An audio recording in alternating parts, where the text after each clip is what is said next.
Yes, please. So you never came for asking a question. You came for giving an answer. Yes, please. My question is... You can come closer to the microphone, please. Or raise it a bit to your own height. My question is... Why don't you introduce yourself first? That's right, yes? Well, son. Hood Center. Hood Center. Yes. From Uganda also. From Uganda as well? Yeah. Yes, you came together? No. I came yesterday. I'm studying in Soviet Union. I see. Yeah. On way to Soviet Union? Are you on your way to Soviet Union now? I came from Soviet Union. You came from Soviet Union? Yeah. You are going back home? No, I'm going back Soviet Union, but I'm on holiday. I see, I understand. From here you will return to the Soviet Union to continue with your studies. Yeah. That's right, yes.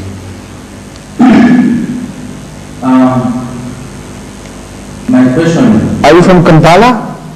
I'm from Kampala. From Kampala. And you are an Ahmadi?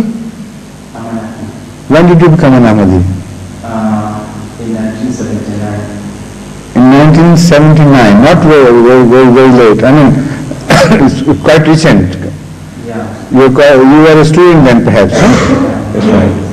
And who preached to you, Muhammad Ali Kare or somebody else? Exactly. Muhammad Ali Kare. Right.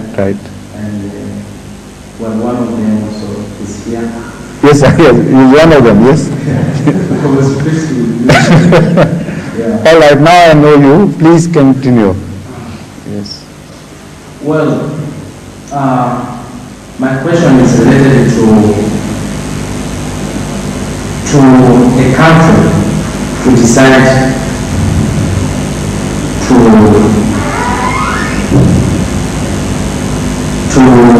be done in Sharia. Well, but before that, I will give a few examples. Where people who are taken as philosophers, like Marxism and Leninism, well, they interpret that a country to experience a revolution, there have to be conditions for a country to experience a revolution. Make something that the forces should be divided and should be economic crisis, so other problems in the society. Well,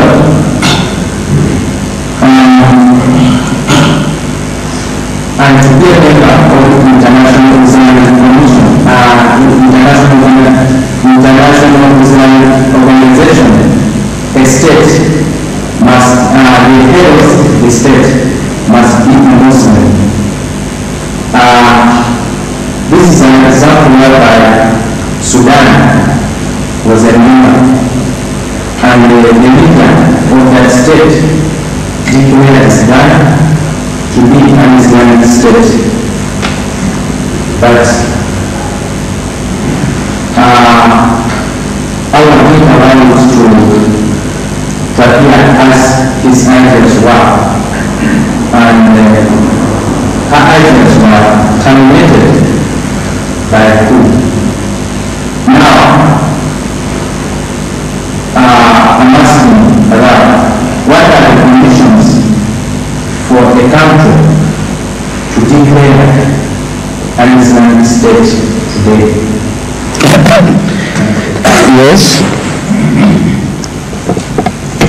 In fact, at present, no country is capable of doing it.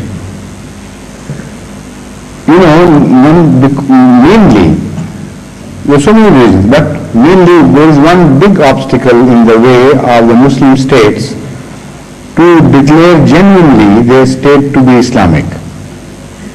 Because they believe, as against our belief, that the temporal powers should be held by the Caliph, and he is the rightful authority to rule over the entire world of Islam.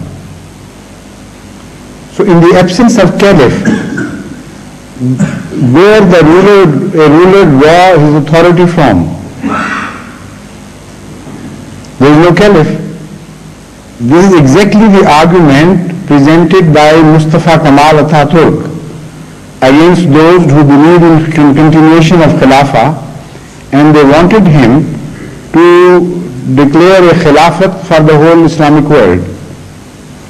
He resisted it, and at that time some Muslim scholars of Turkey wrote very interesting articles, and this is even today the official position of the Turkish government, that unless a Khalifa is born or appointed by God, nobody has a right to rule in the name of Islam, and nobody has a right to impose his Islam on others. From then on, a controversy developed, and what's his name? Muhammad Abduh. He also wrote on this subject, and other scholars from Egypt have also written on this subject, and the controversy is now raging as to what is an Islamic state and how it can come into being and so on and so forth. The opinion is divided. Some believe, as I say, it is impossible for an Islamic state to come into being because there is no Khilafat, and Khilafat can only be born through the institution of prophethood. Once it's broken, then when there is no prophethood left at all, no Khilafat can ever come. So once and for all, the concept of creation of a Khilafat is gone to the four winds. The second opinion is that Islamic state, whichever it is, wherever it is based on the majority of Muslims. And whenever a country has a majority of Muslim, an Islamic state is born. And that should be run according to the laws of Sharia.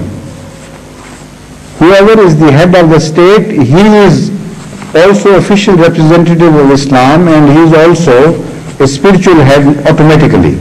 This is how Khilafat is born. But the objection against it is that the others raise this objection, that all right, a Khilafat is born in one country, what about another Muslim state where the majority is Muslims, but they don't want an Islamic state? And if they want, their caliph is different from your caliph, and they don't agree in principles, and the fundamentals of Islamic jurisprudence are understood and interpreted differently by the two different states. So who would be the rightful caliph, and which would be the Islamic state, and which will be the non-Islamic state? So this rigmarole cannot be settled. It is a Pandora's box which once opened, nothing can go back into it again. Nuisance upon nuisance, problem upon problem is added. So whatever way you look at, the Islamic scholars of the present day have totally failed to give a strong logical justification for the creation of an Islamic state and how it comes into being. Yet you know, as you have yourself mentioned, Sudan claimed, for instance, in Pakistan this is happening, in some other places in Iran it is happening, and so on. In each case you will understand, if you correctly analyze the situation, it is not Islam in which these people are interested. It is only a bona fides, a justification for ruling the other people in the name of an ideology where you do not have the masses support. So whenever a minority in an Islamic country, which is not fully supported by the majority of that country, wants to rule that country, this is the ready-made excuse for them. They can always say, well, in the name of Islam, we want to establish Islam. Who are you to go against it? Islam will be established willy-nilly if